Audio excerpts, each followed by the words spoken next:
Hello বন্ধুরা, আজ আমি তোমাদের দেখাবো এমন একটা হিডেন ব্যাটারি সেটিং যেটা চালু করলেই তোমার ফোনের ব্যাটারি দুগুণ টিকে থাকবে। অনেকেই জানে না এই সেটিংটা কোথায় আছে, কিন্তু এটা কিন্তু তোমার মোবাইলের মধ্যেই আছে।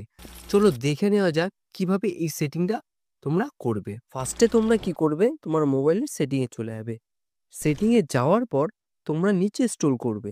স্ক্রল করার পর এখানে একটা অপশন দেখতে পারবে, ব্যাটারি অ্যান্ড পাওয়ার সেভিংস। এই অপশনটা সিলেক্ট করার পর এখানে দেখতে পাচ্ছ ব্যাটারি সেভিংস সেটিংস। এই অপশনটাই যাওয়ার পর তোমরা কিন্তু এখানে দুটো অপশন পেয়ে যাবে। ফার্স্ট, এই দুটো সেটিং কিন্তু তোমরা এখান থেকে অন করে দেবে। এই সেটিংটা অন করে রাখলেই ব্যাকগ্রাউন্ডে যেসব অ্যাপ ব্যাটারি খরচ করছিল সেইগুলো কিন্তু বন্ধ হয়ে যাবে। ফলে মোবাইলের ব্যাটারি অনেক সময় চলবে আর মোবাইল গরমও হবে না। এই সেটিংটা তোমরা কিন্তু স্যামসাং, রিয়েলমি, পোকো এবং রেডমি মোবাইলেও পেয়ে যাবে।